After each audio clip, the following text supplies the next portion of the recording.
Hi, I'm Dodge, and in the game NexusTK, Mage PK is my specialty. I've won a handful of competitive tournaments, including the largest cash prize in the game's history.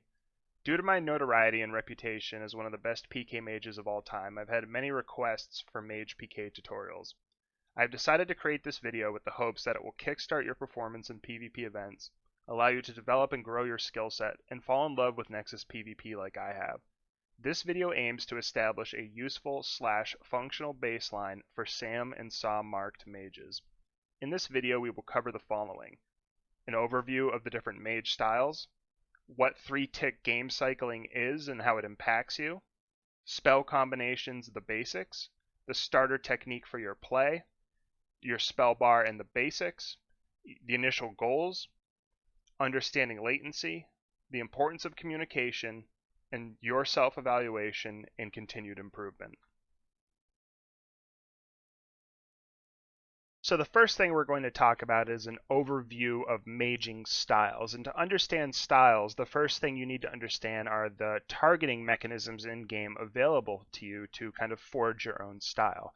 So traditionally, the first thing is the normal targeting box. So if I hit my heal button, I use my arrow keys and I can cycle between players. If I hold it down, I can't move. I have to accept it with an enter key. So I could go to evade, I hit enter, and I heal them.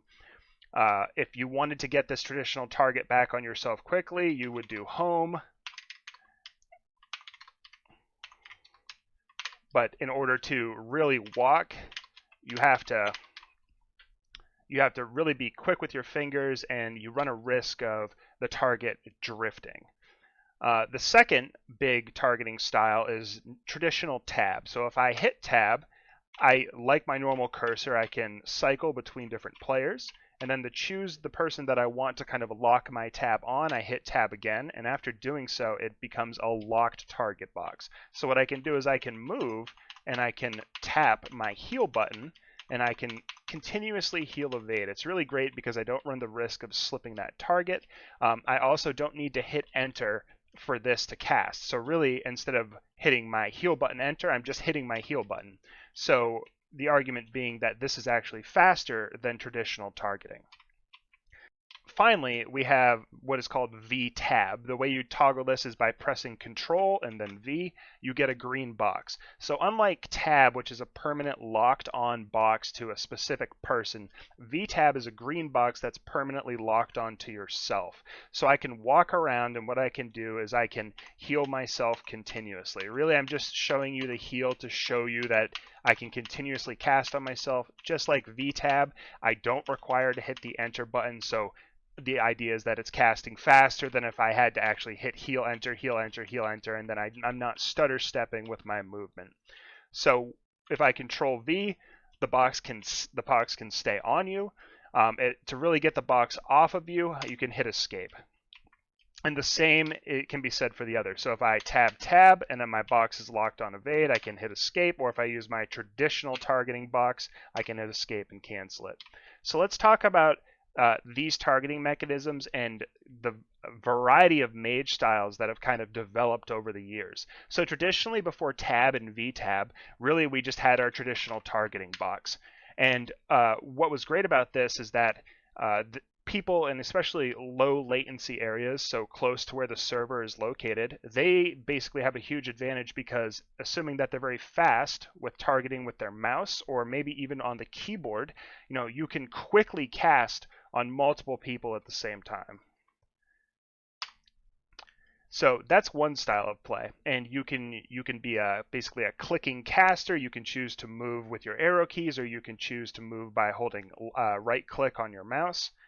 Whatever really works for you, that's one option. The more traditional modern style of play is where you are using Control V on yourself. You're using tab or you're tab locking on someone who's important or vital to your team, whether that's a mage or whether that's a poet. And then you're using your targeting cursor for variety. So if haste was on my team and I'm holding on evade and I'm holding on myself and I see that haste gets dispelled, I can quickly target to him and sank him. Or I can heal.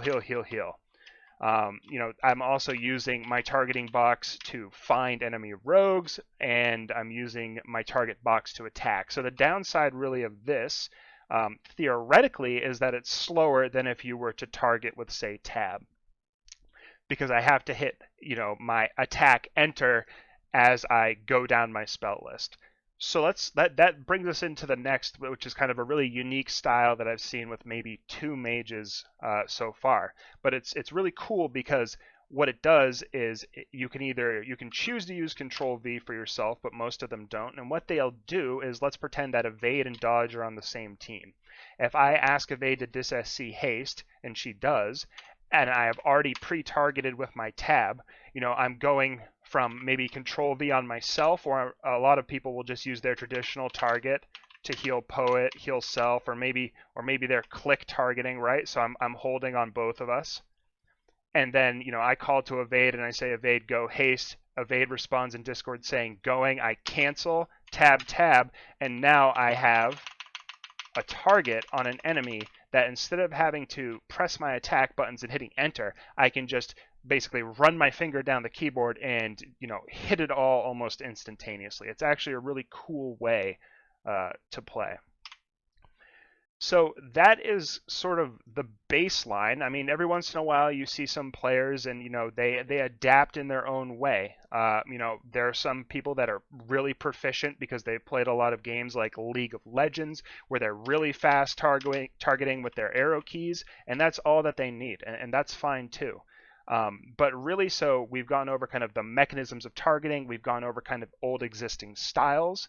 And really what's important is that you're going to take all of these and you're going to, it's kind of on you to test what works for you, based off like whatever keyboard and mouse setup you have. What's comfortable for your hands. Do you have a compact keyboard? Do you have an extended keyboard with a number pad? Do you have a gaming keyboard with where you can either program the keys or rearrange the keys so there is a custom layout for your fingers?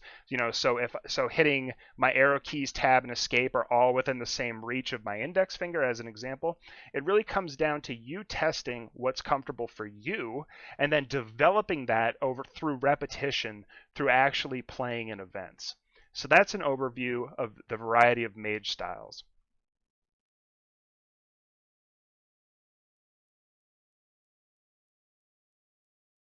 The 3-tick game cycle sounds like some sort of really abstract concept, but in actuality it's going to be one of the most simple things that we cover in this video. The 3-tick cycle applies in 2 ways. The first is that the game is going to update every 3 game ticks. You can think of a tick as an action. So within 1 second we're allowed 3 actions, and the game will update based off those 3 actions. Those actions apply specifically to movement. So sometimes you'll see people and they'll take a step and you'll see it, and they'll take a step and you'll see it, and they'll take a step and you'll see it. Sometimes you'll see Dodge say go from here to here, and it will look like they just kind of stutter stepped forward. That is the 3-tick cycle. 3-tick cycling also applies to spells. Whether that's commonly referred to as your spell cap. So within 1 second, every player in the game is allowed to cast 3 spells. It's important to note that this applies to spells. It does not apply to food. Then we'll cover that later with the importance of healing out and eating out. But back to the topic at hand.